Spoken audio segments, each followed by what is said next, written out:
샬롬. 오늘도 예배의 자리에 오신 우리 영등포교회 신바람 공동체 청년 한 사람 한 사람을 주님의 이름으로 환영합니다. 뜻하지 않은 일들로 다시 이렇게 우리가 온라인으로 예배를 드리게 됩니다. 하지만 이런 가운데서도 참 많이 힘들겠지만 그 가운데 우리를 인도하여 주실 목자 되신 예수님의 은혜를 기대하며 소망합니다. 오늘도 저희가 드리는 이 예배가 정말 형식적으로 드린 예배가 되는 것이 아니라 영상을 관람하는 것이 되는 것이 아니라 우리의 온 마음과 정성을 다해 드리는 하나님이 기뻐 받으시는 예배가 되길 원합니다. 이 시간 다 함께 사도신경으로 신앙 고백함으로 예배의 자리로 나아가겠습니다. 나는 전능하신 아버지 하나님 천지의 창조주를 믿습니다. 나는 그의 유일하신 아들 우리 주 예수 그리스도를 믿습니다. 그는 성령으로 잉태되어 동정녀 마리아에게서 나시고 본디오 빌라도에게 고난을 받아 십자가에 못 박혀 죽으시고 장사된 지 사흘 만에 죽은 자 가운데서 다시 살아나셨으며 하늘에 오르시어 전능하신 아버지 하나님 우편에 앉아 계시다가 거기로부터 살아있는 자와 죽은 자를 심판하러 오십니다. 나는 성령을 믿으며 거룩한 공교회와 성도의 교제와 죄를 용서받는 것과 몸의 부활과 영생을 믿습니다. 아멘. 이 시간 이 찬양으로 함께 고백하며 나아가기를 원합니다.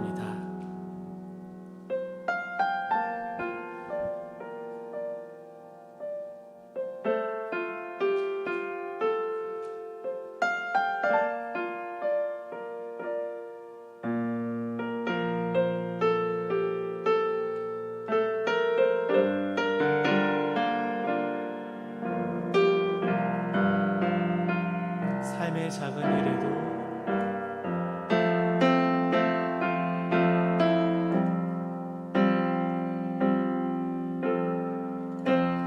삶의 작은 일에도 그 마음을 알기 원하네. 그 좁은 길로 가기 원해. 나의 작음을 알고 그분의 크심을 알며 소망 그 깊은 길로 가기 원하네.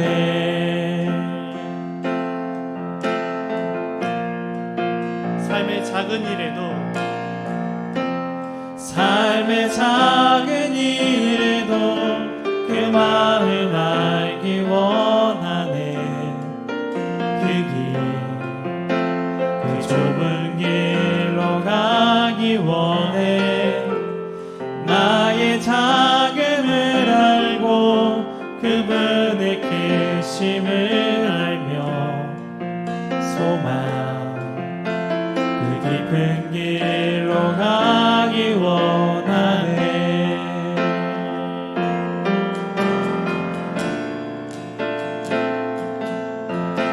저 높은 솟은 산이 되기보다 여기 오름직한 동산이 되기. 내 가는 길만 비추기보다는 누군가의 길을 비춰준다며. 내가 노래하듯이 내가 노래하듯이 또 내가 얘기하듯이 살기. 난 그렇게 죽기 원하네. 삶의 한 절이라도 그분을 닮기 원하네. 사랑 그 높은 길로 가기 원하네.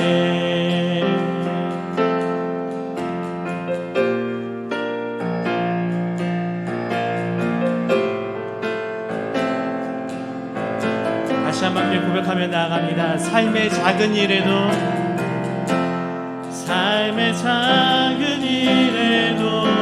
그 마음을 알기 원하네. 그 좁은 길로 가기 원해. 나의 작음을 알고 그분의 크심을 알며 소망 그 깊은 길로 가기 원하네.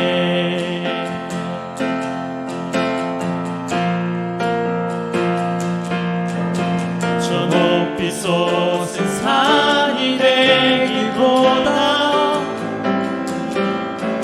여기 오름직한 동산이 되기. 내 가는 길만 비추기보다는 누군가의 길을 비춰주려.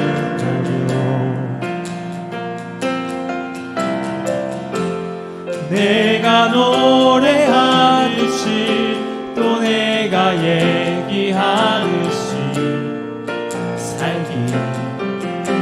나 그렇게 죽기 원하네. 삶의 한 절이라도 그분을 닮기 원하네. 사랑 그 높은 길로 가기 원하네. 그 좁은 길로 가기 원합니다. 그 좁은 길로 가기 원하네. 그 깊은 길로 가기 원합니다. 그 깊은 길로 가기 원하네. 나의 평생의 이 한 가지 소원, 나의 평생에 단 한 가지 소원, 주의 아름다우신 보며 사랑 노래하는 것. 나의 왕 되신 주님의 얼굴 구하며 주 사랑 안에 머물러 사랑 노래합니다. 나의 평생에 이 한 가지 소원 갖기 원합니다. 나의 평생에 단 한 가지 소원, 주의 아름다우신 보며 사랑 노래하는 것. 나의 왕 되신 주님의 얼굴 구하며 주 사랑 안에 머물러 사랑 노래합니다.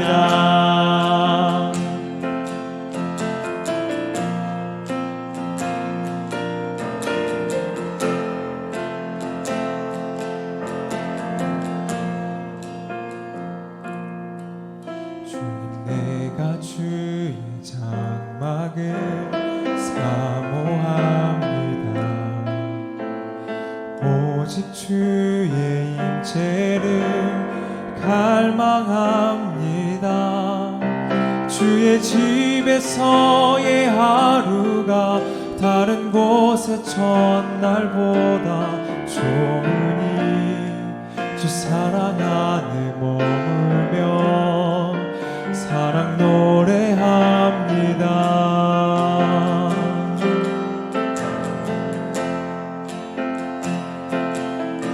주님 내가 주의 장막을 사모합니다. 오직 주의 임재를 갈망합니다. 주의 집에서의 하루가 다른 곳의 첫날보다 좋으니 주 사랑 안에 머물며 사랑 노래합니다. 나의 평생에 단 한 가지 소원, 주의 아름다우신 보며 사랑 노래하는 것. 나의 왕 되신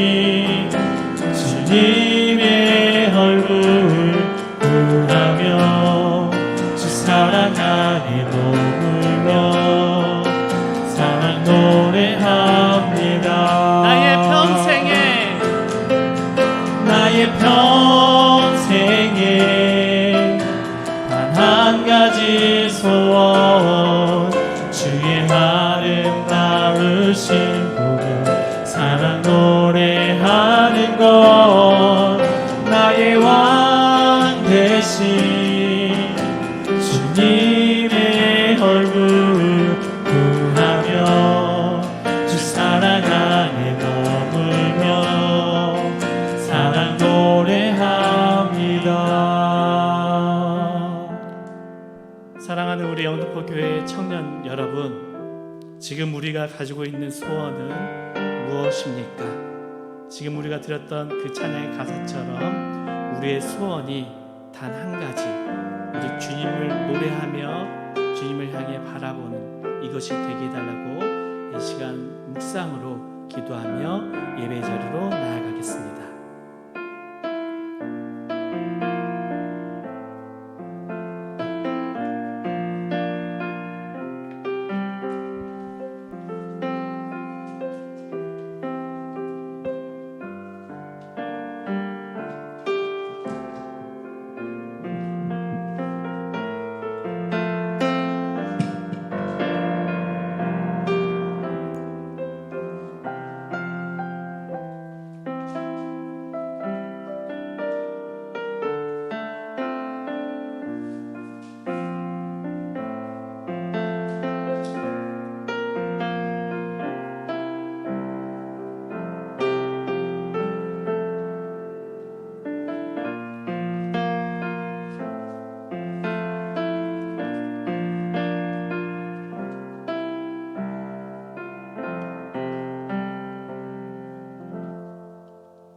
하나님 아버지 감사합니다. 여러 가지 상황과 환경이 있지만 그럼에도 불구하고 여러 가지 방법으로 예배의 자리를 놓지 않게 하시니 감사합니다. 이 시간 하나님의 말씀을 보고자 합니다. 이 말씀을 통해 알 수 있는 지혜를 우리에게 더하여 주시옵소서. 발견한 지혜대로 우리의 삶을 살아갈 수 있는 용기와 담대함을 우리에게 내려 주옵소서. 예수님의 이름으로 기도드립니다. 아멘. 이 시간 하나님의 말씀은 신약성경 베드로전서 3장 8절부터 17절까지의 말씀입니다.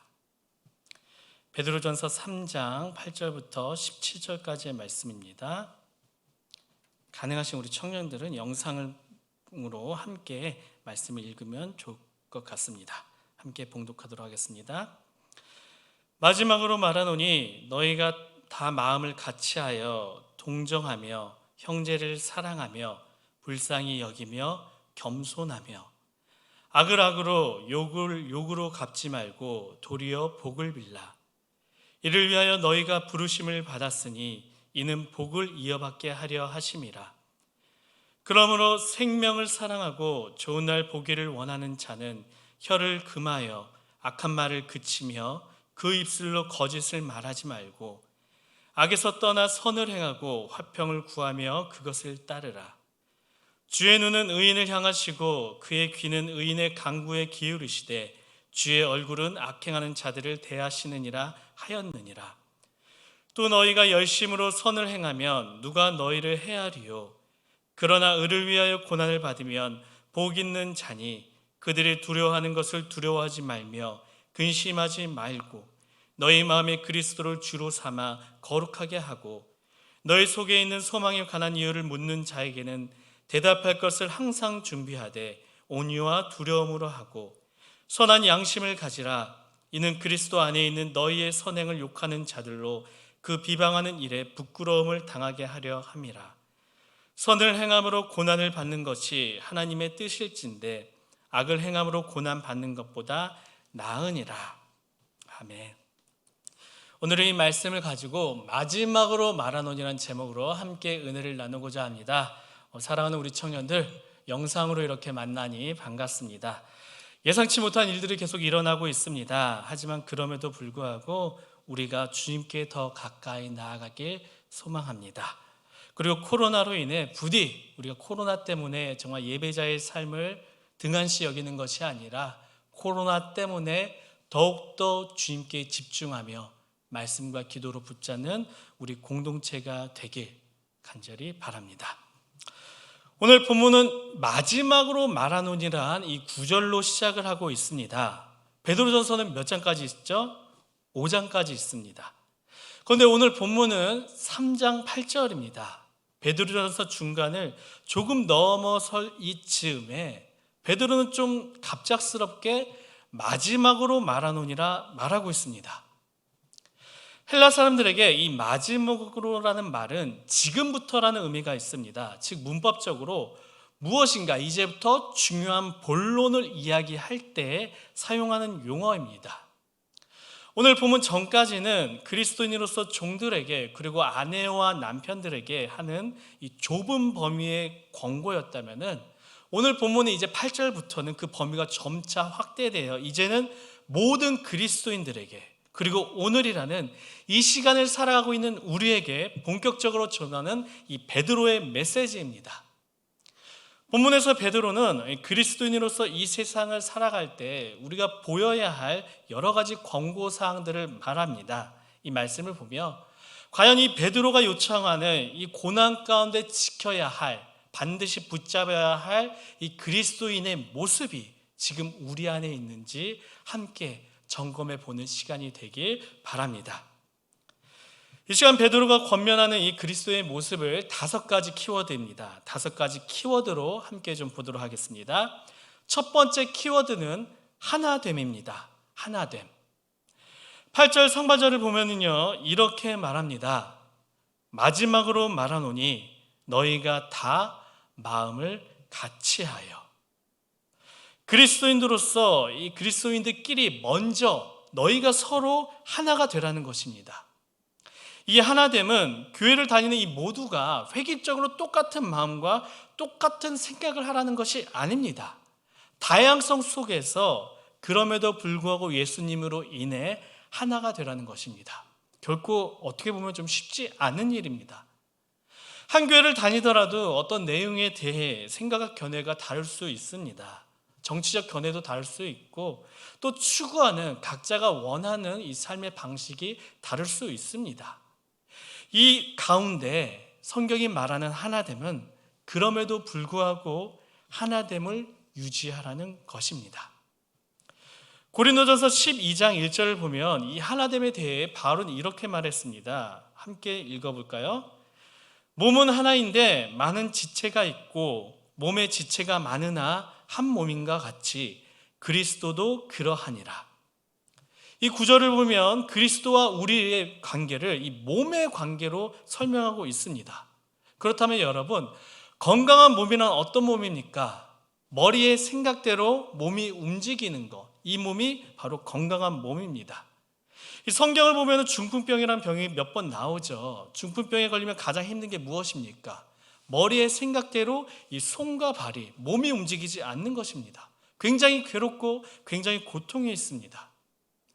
바울은 고린도 교회 안에 일어나는 이 수많은 분쟁들을 보면서 우리의 머리는 예수 그리스도입니다. 우리는 예수 그리스도의 그 하나된 몸입니다. 이렇게 권면하고 있는 것입니다.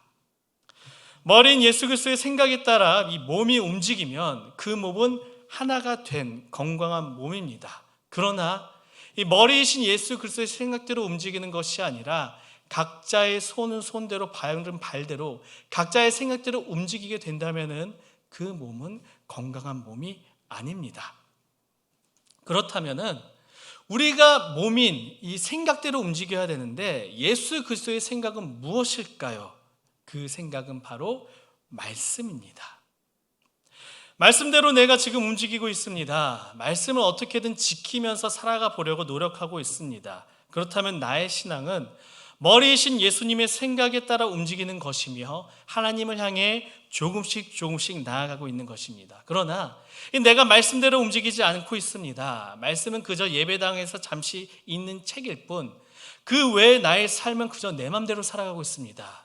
그렇다면 그것은 생각대로 움직이지 못하는 어떻게 보면 영적으로 중풍병에 걸린 상태입니다.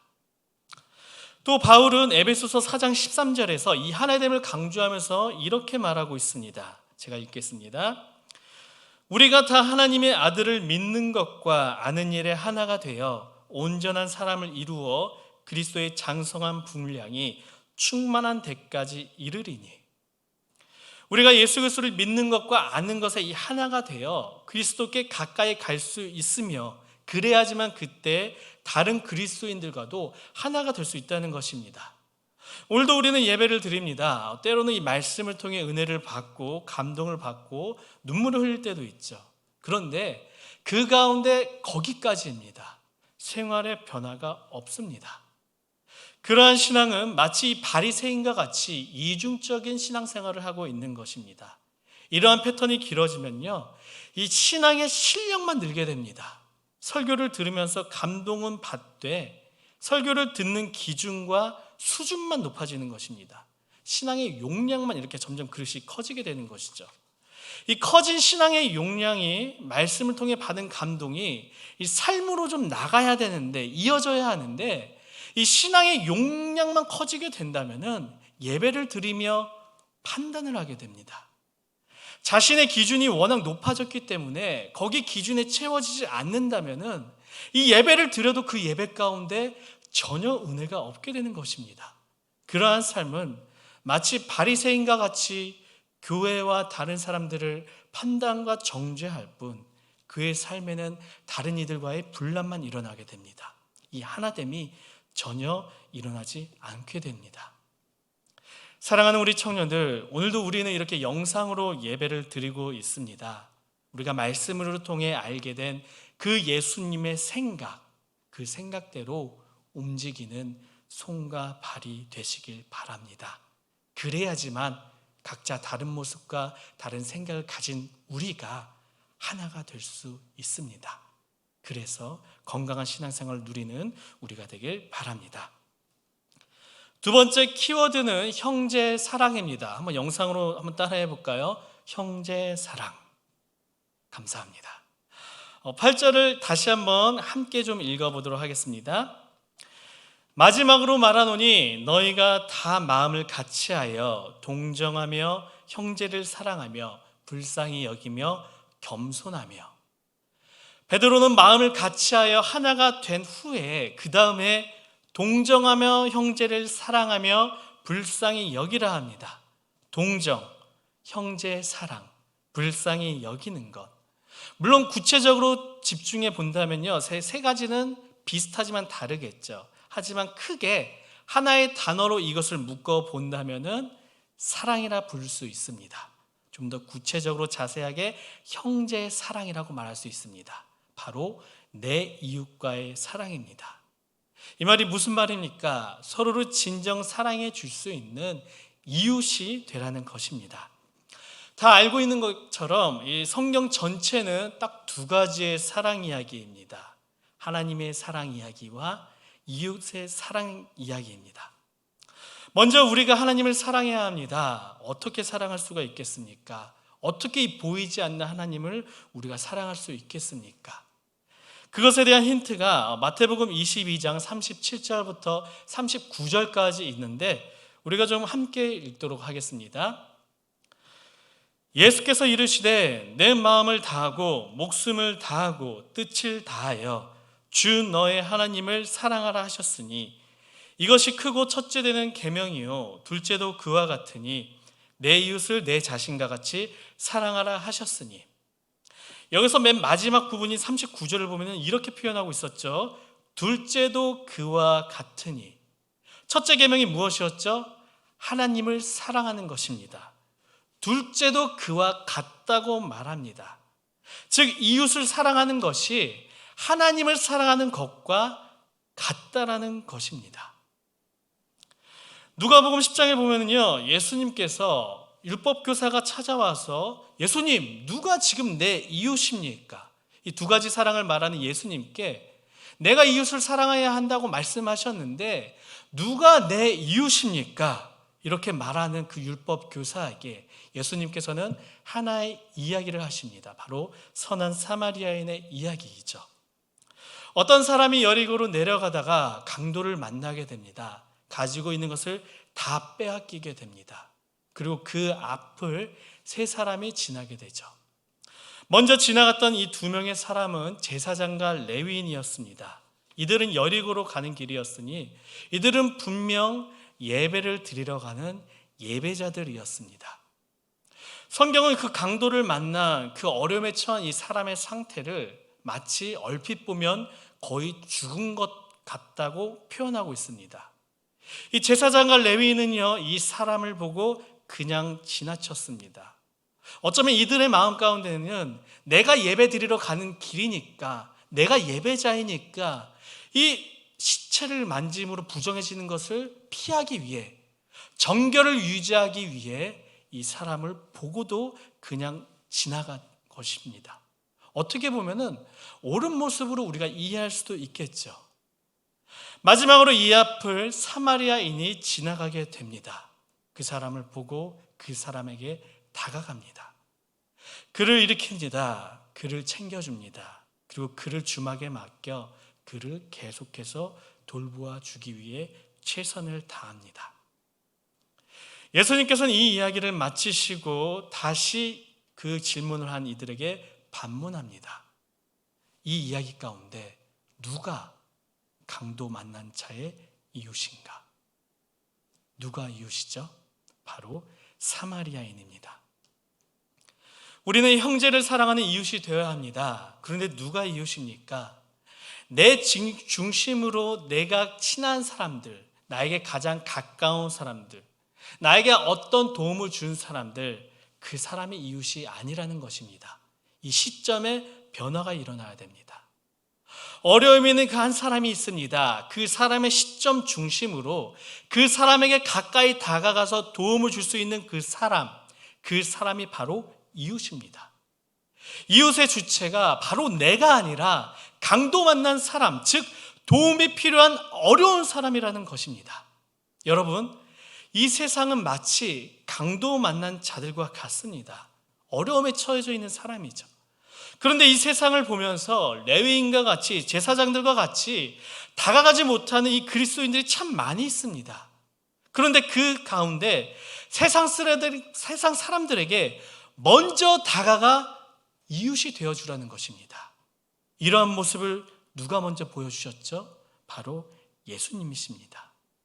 그 모습을 보여주신 예수님께서 우리에게 너희들도 먼저 다가가 이웃이 되어주라, 그렇게 말씀하십니다. 이것이 바로 우리가 따라야 할, 예수님의 제자인 우리가 따라야 할 선생님인 예수님이 보여준 모습입니다. 우리 신바람 공동체 여러분, 내가 먼저, 다른 사람이 먼저 사랑하는 것이 아니라 내가 먼저 좀 서로 사랑하길 원합니다. 내 중심으로 내 바운더리를 만들어서 그 안에 있는 사람만 사랑하는 것이 아니라 정말 어려움에 처해 있는 그 사람에게 내가 먼저 다가가 손 내미는 그러한 사랑을 나누는 우리가 되길 바랍니다. 세 번째 키워드는 겸손입니다. 우리 모두는 이 겸손이 중요하다는 것 너무나 잘 알고 있죠. 교회에서도 참 많이 들었고 학교에서도 가정에서도 어떤 교육을 받을 때 절대 빠지지 않는 것이 바로 이 겸손입니다. 하나님께서는 반드시 이 겸손한 자를 높여주십니다. 그리고 교만한 자를 낮춰주신다는 것 우리 너무나 잘 알고 있습니다. 그런데 이상하죠? 주위에 겸손한 사람을 찾는 것이 어렵습니다. 교회 아니더라도 이상하게 겸손한 사람을 찾는 것이 그리 쉽지 않습니다. 왜일까요? 그만큼 겸손은 다 알고는 있지만 행하는 것이 어렵다는 것입니다. 신학자 앤드류 머레이는요, 이 겸손에 대해 이렇게 좀 구체적으로 표현하고 있습니다. 제가 읽어보도록 하겠습니다.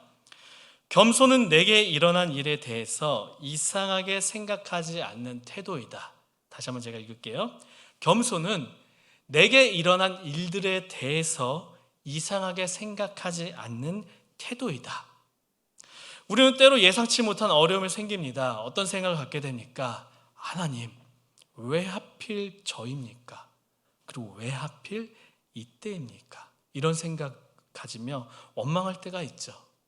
그런데 겸손은 그 모든 것을 하나님의 섭리로 받아들이며 인정하는 것입니다. 주님께서 허락하신다면 내가 힘들지만 그래도 받아들이겠습니다. 주님의 주권을 인정하는 것입니다. 이 설교를 준비하면서 이번 주 참 많이 부족한 제 자신을 발견하게 되었습니다. 이번 주 갑작스럽게 일어난 이 상황에 대해 좀 교역자로서 참 많이 답답했습니다. 이제 좀 모이기 시작했는데, 이제 좀 함께 모여 예배 은혜를 나누려고 하는데 왜 하필 이때 코로나19가 터지게 됩니까? 그리고 왜 하필 수많은 사람들이 교회를 향해 비판의 돌을 던지고 있습니까? 솔직하게 말씀드리면은 저도 좀 하나님이 원망이 좀 됐습니다. 겸손하지 못했던 것이죠. 이 모든 것에는 분명 하나님의 섭리가 있을 텐데, 이 모든 것에는 하나님께서 반드시 우리를 향한 그 계획과 뜻이 있을 텐데, 내 힘으로 내 생각으로 이 상황을 이해하려고 했으니 답답하고 원망만 나왔을 뿐이었습니다.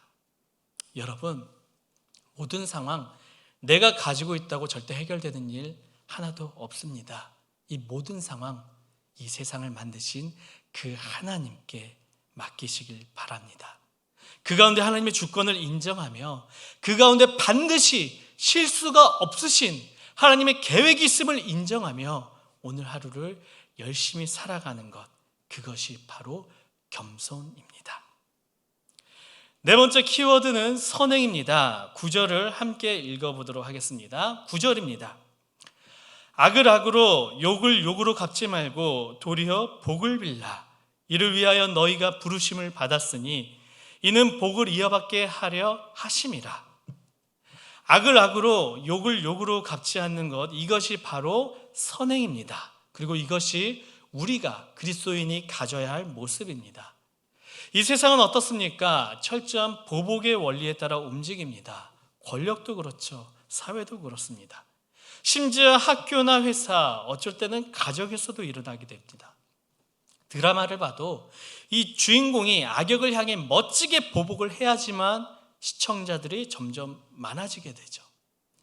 때로는 교회에서도 이 보복이 일어날 때가 있습니다. 자신이 받은 이 상처를 내 마음 깊은 곳에 숨겨두었다가 그것이 터지게 되면 상대방을 향해 정말 끊임없이 쏟아내며 공격을 하게 됩니다.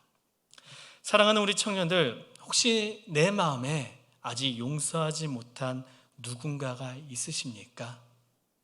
그 사람이 혹시 당신에게 정말 감당하지 못할 큰 잘못을 했습니까? 그래도 그를 먼저 용서하시고 보복하지 마시길 바랍니다. 그 사람을 향한 분노로 내 안에 계속적으로 키워 내 안에 정말 소중한 이 생명을 꺼트리지 않길 바랍니다.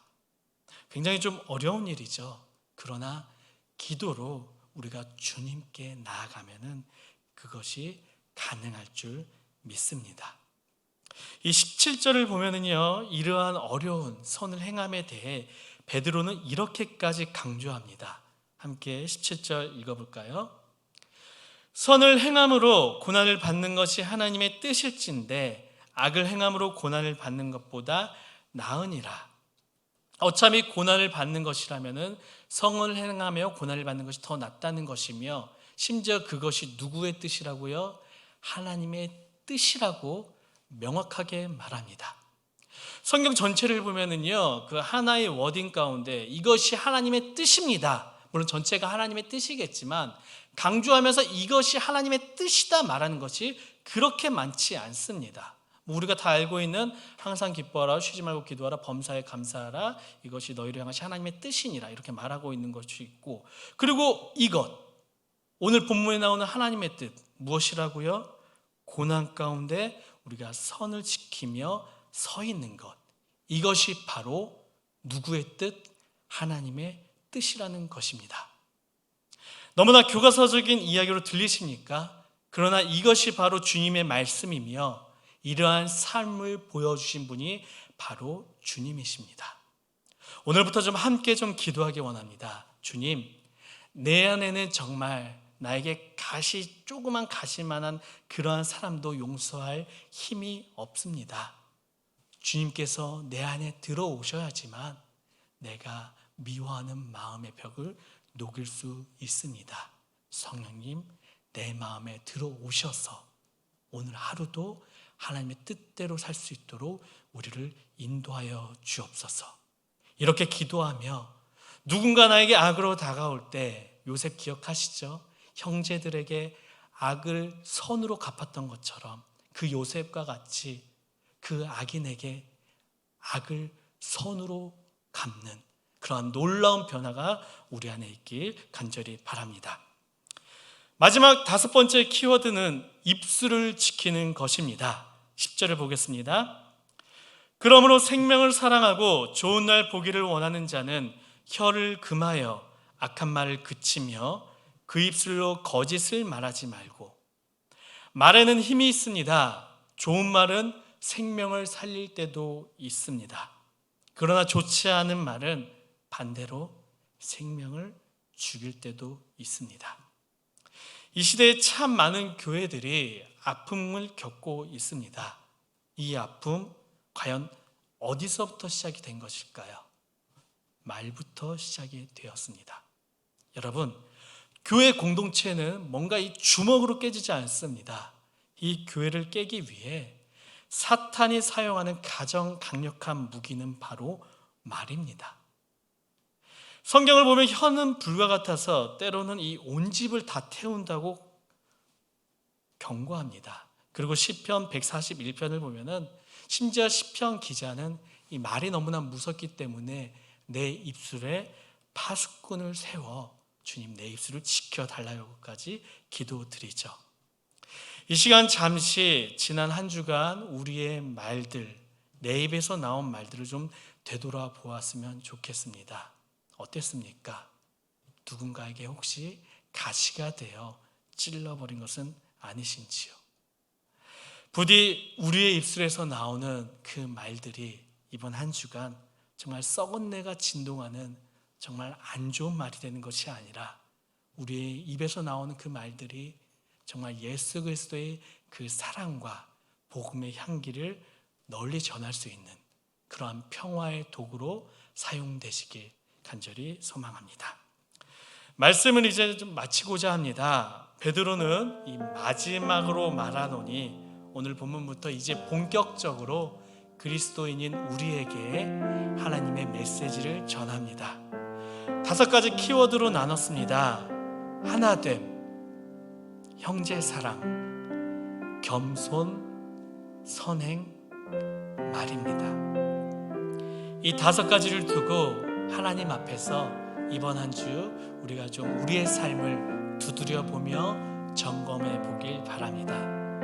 혹시 그 가운데 특별히 부족한 것이 있으십니까? 괜찮습니다. 앞으로가 더 중요하죠. 먼저 그 부족한 것을 두고 기도하십시오. 그리고 이 변화를 위해 내 주변 공동체 사람들과 이 부족함을 좀 고백하길 바랍니다. 친구야, 나에게 이런 부족함이 있어. 내가 이것을 좀 고치려고 하는데 같이 좀 기도해 주겠니? 이상하게 나만 알고 있는 이 잘못된 점은 고치기 힘듭니다. 그런데 내가 믿을 만한 신앙의 동역자들에게 이것을 말하고 고칠 수 있도록 기도를 부탁하면 그 안에 힘이 생기게 됩니다. 그리고 이것이 바로 이 신앙 공동체가 가지고 있는 강력한 힘입니다. 이것의 원리는 마치 좀 다이어트와 같습니다. 나 혼자 다이어트 해야지 백날 다짐하면은 그것에 대한 성공 확률이 좀 낮아집니다. 그런데 내가 이 다이어트 하고 있는 것을 주위에 알립니다. 책상 위에도 좀 써놓고요. 내가 만나는 사람들마다, 내 가족들에게마다 나 다이어트 중입니다. 나 다이어트 중입니다. 이렇게 선포하면은요, 주위에서 이제 먼저 좀 밥 2공기 넘어가게 되면 말리게 됩니다. 야식을 땡기게 되는 그 밤이 돼서 핸드폰을 만지작거릴 때 주변 사람들이 야, 좀 참자 이렇게 권면할 때도 있죠. 우리 신바람 공동체 여러분, 한 주간 이 베드로의 권면을 기억하면서 좀 함께 지켜나가길 원합니다. 그리고 그것을 지키려 할 때 우리와 함께 하시며 우리와 응원하실 그 성령님을 기대해 보길 바랍니다. 그리고 일주일 뒤 우리가 이 예배의 자리로 나와 또다시 함께 만날 때 나에게 부족했던 이 5가지 것들이 성령님의 인도하심으로 정말 선한 방향으로 변화되어 있길 주님의 이름으로 축원합니다. 이 시간 이 찬양으로 함께 고백하며 나아가길 원합니다.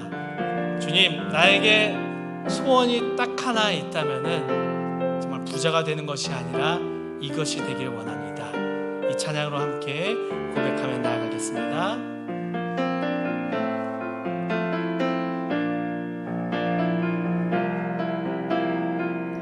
주님, 내가 주의 장막을 사모합니다. 주님, 내가 주의 장막을 사모합니다. 오직 주의 임재를 갈망합니다. 주의 집에서의 하루가 다른 곳의 첫날보다 좋으니 주 사랑 안에 머물며 사랑 노래합니다. 주님, 내가 주의 장막을 주의 장막을 사모합니다. 오직 주의 임재를 갈망합니다.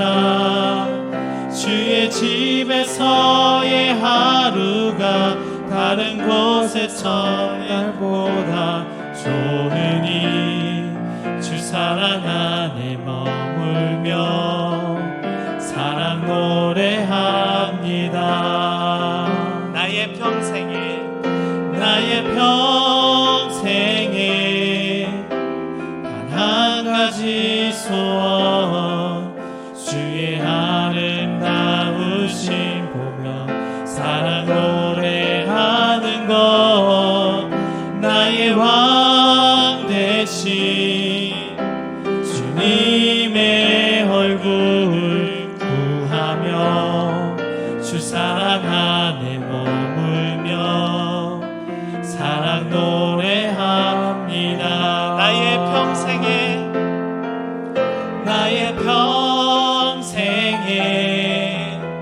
단 한 가지 소원, 주의 아름다우심 보며 사랑 노래하는 것. 나의 왕 되신 주님의 얼굴 구하며 주 사랑 안에 머물며 사랑 노래합니다. 주님, 우리의 소원이 오직 주님의 말씀을 사모하며 되기 원합니다. 오늘도 말씀을 들었습니다. 한 주간 이 베드로 5가지 권면을 기억하며 그리하여서 정말 주님을 통하여서 주님이 나의 부담이 되는 것이 아니라 주님이 오늘을 살아가는데 나의 가장 큰 기쁨이 되게 하여 주옵소서. 두 번째 기도할 때는 코로나19와 그리고 수해로 인해 어려움이 있는 이들을 위해 이 시간 우리가 함께 기도하며 나아가겠습니다. 하나님 아버지 감사합니다. 여러 가지 상황과 어려움이 있지만 그럼에도 불구하고 우리가 이렇게 예배로 나아가게 하시니 감사합니다. 베드로는 5가지 권면을 합니다. 주님의 말씀을 기억하며 우리가 정말 하나 되길 원합니다. 어리신 예수 그리스도의 말씀을 기억하며 그 말씀을 움직여 우리가 정말 하나 되길 원합니다. 우리가 서로 사랑하기 원합니다.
이 베드로의 권면을 통해 오늘도 우리에게 도전을 주시니 감사합니다.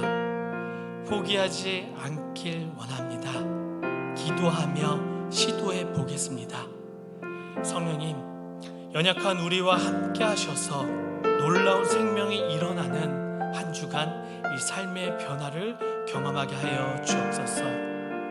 우리 안에 정말 이 베드로의 권면을 기억하며 한 주간 우리의 삶에 회개와 변화가 일어나게 하여 주옵소서. 코로나19의 기승으로 다시 온라인으로 예배를 드립니다.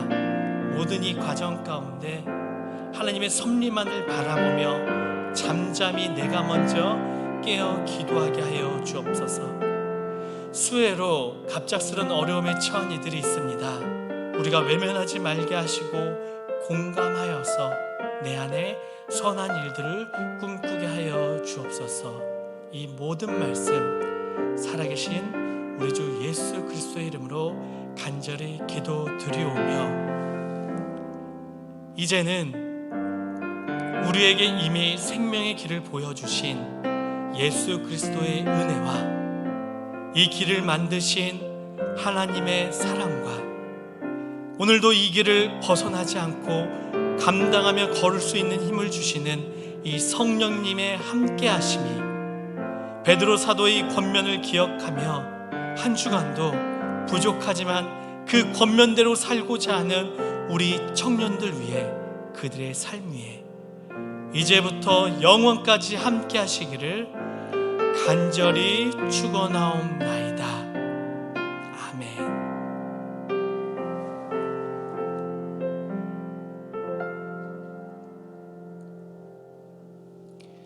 이 시간 교회 소식 전해드립니다. 온라인 예배입니다. 코로나19 방역 정책 강화로 인해 9월 6일 주일까지 우리 신바람 공동체는 온라인으로 예배를 드립니다. 특별히 이 가운데 비판보다는 하나님의 섭리를 기대하며 함께 회개하는 마음으로 기도하길 바랍니다. 예배 영상은 바람이로 보내드리며 꼭 주일에 사용하여서 예배를 드리시길 바랍니다. 우리가 이 코로나로 인해 예배에 집중 못하는 것이 아니라 코로나 때문에 더욱더 예배에 집중하는 우리 청년부가 되길 소망합니다. 앞으로 결정되는 이 상황은 바람이와 순장들을 통해 알려드리겠습니다. 한 주간 바람이에게 집중하시길 바랍니다. 두 번째 광고입니다. 마가복음 통독, 아직 하신 분들보다 못하신 분들이 더 많이 있습니다. 여러분 다 아시죠? 말씀은 우리에게 힘입니다. 모든 청년들이 이 마가복음 통독을 완독 모두 함께할 그날까지 이 운동은 계속됩니다. 함께 좀 동참해 주시기 바랍니다. 세 번째 광고입니다.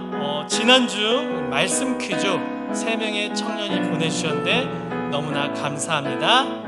첫 번째 청년을 소개합니다. 우리 이상민 청년, 미래의 아내에게 예수님에 대한 말을 하며 기도하는 습관을 함께 하자는 이 문구가 굉장히 인상적입니다. 두 번째 소개합니다. 우리 이혜진 청년 감사하고요. 특별히 미래의 남편에게 이렇게 말하고 싶다고 하네요. 하나님께 순종하고 서로 도움되고 신실한 가정을 만들어봐요. 저도 꼭 본받고 싶은 기도 제목이네요. 마지막 세 번째입니다. 우리 유지훈 청년, 미래의 남편에게 하고 싶은 말은 함께 온유한 사람이 되도록 노력합시다. 우리 온유한 지훈과 그리고 미래의 남편이 되길 기도합니다. 보내주신 이 세 분의 청년들 제가 작은 선물을 보내드리도록 하겠습니다. 보내주셔서 감사합니다. 이어서 이번 주 말씀 퀴즈를 공개하도록 하겠습니다. 이제부터 나오는 이 퀴즈의 정답을 바람이로 보내주십시오. 첫 번째 문제입니다. 베드로가 말하는 권면의 말씀 중 5가지 키워드로, 많은 권면이 있었지만 그 가운데 5가지 키워드로 우리가 나눴습니다. 그 5가지 키워드는 무엇일까요? 두 번째입니다. 이번 한 주가 내가 꼭 지키고자 하는 이 권면의 키워드는 무엇입니까? 그리고 그 이유는 무엇입니까? 마지막 세 번째입니다. 세 번째 퀴즈. 그것을 지키고자 내가 고백함으로 함께하고 싶은 동역자는 누구인가요? 아까 말씀드렸던 것처럼 나 혼자 알고 있으면 고치기도 어렵고 지키기도 힘듭니다. 함께 나누며 이 부분에 대해 함께 기도하고픈 청년을 써주시면 됩니다. 이 세 가지 제목을 아시는 분들은 바람이로 보내주시고요. 다시 시작하는 온라인 예배의 첫 번째 예배이기 때문에 이번에 보내주신 청년들에게는 조금 더 큰 선물을 보내드릴 것입니다. 우리 모두 함께 하길 바랍니다. 이것으로 예배를 마치도록 하겠습니다. 교회인 우리 신바람 공동체 여러분, 항상 말씀드리지만 우리는 교회입니다. 여러분은 교회입니다. 교회답게 신바람 공동체답게 한 주간도 승리해서 주님이 나의 기쁨이 되며 내가 주님의 기쁨이 되길 기도하겠습니다. 다음 주 이 시간 또 만나겠습니다. 다음 주에 봐요. 안녕.